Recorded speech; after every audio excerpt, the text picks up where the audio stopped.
What Jonah does in verse 3 is that Jonah denies the plans of God on his life.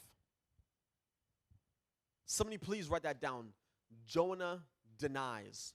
Jonah denies. Jonah denies. The first point that I really want you to see in the text is that in Jonah chapter 1, verses 3, when Jonah decides that he's going to run, this is Jonah's denial of God's plan, of God's vision, of God's mission for him, of what God wants to do.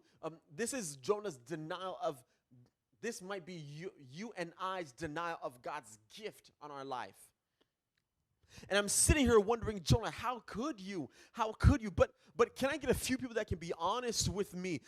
Can I be honest with you that sometimes it's so much easier to run from the plans of God than it is to run and do what God has called us to do? It's so much easier to do the opposite of what God wants.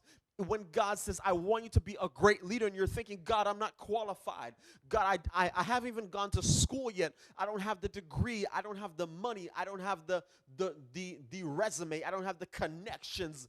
I don't have what it takes to be a great leader. And God says, look, God says, I wasn't looking at where you are right now. I know what you can be with my presence. I know what you can be in the future. I know what is found in your destiny. I know what you can be with me. So I'm not worried about where you are right now because it's simply just a temporary place.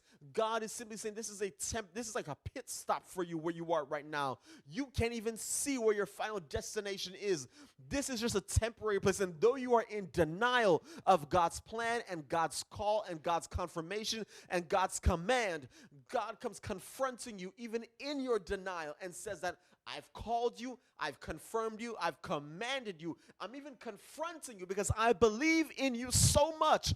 I believe in what you can be with my presence so much that I'm willing to risk it all just for you. We can be honest here and say that it's so easy to deny what God has for us. It seems like denial is almost like an automatic reaction for us. God says to begin a business and we say, but God, I don't have money.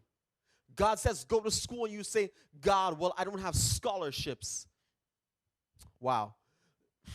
God says go to grad school and go do it, but you say, God, I'm not sponsored. I don't want to take out loans. And God says, don't worry about it. Just do it. I'm already planning in the future to take care of it, to take care of the scholarships, to pay off the loan, to do whatever it is. I'm already planning to prosper you.